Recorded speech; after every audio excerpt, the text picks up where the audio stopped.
Hi hello ఈ వీడియోలో నేను కంది కట్టు చారు ఎలా చేసుకోవాలో నేను చెప్తాను.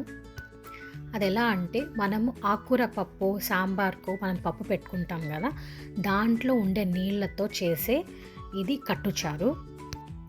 ఇది ఈజీగా అండ్ క్విక్గా ఎలా చేసుకోవాలో అనేది నేను ఈ వీడియోలో చెప్తాను. మీరు ఫస్ట్ నుంచి లాస్ట్ వరకు మిస్ అవ్వకండి.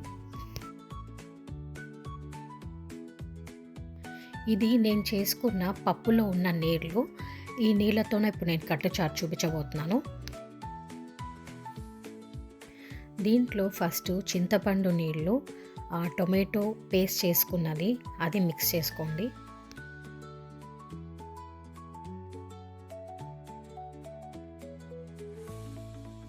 ఇప్పుడు దాంట్లో కొంచెం పసుపు, మేతి జీలకర్ర పౌడర్, ధనియాల పొడి,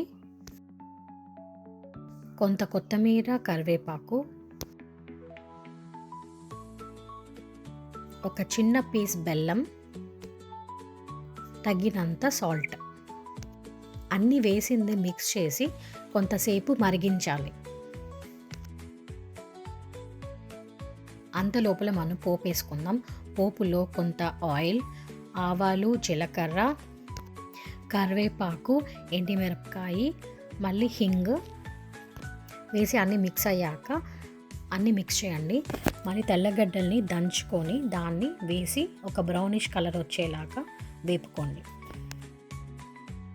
ఈ వేపుకున్న పోపుని రసంలో మిక్స్ చేసి ఫైనల్గా పెప్పర్ పౌడర్ వేసి సర్వ్ చేసుకోండి.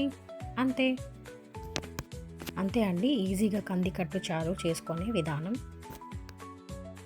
ఈ వీడియో నచ్చితే సబ్స్క్రైబ్ చేయడం మర్చిపోకండి.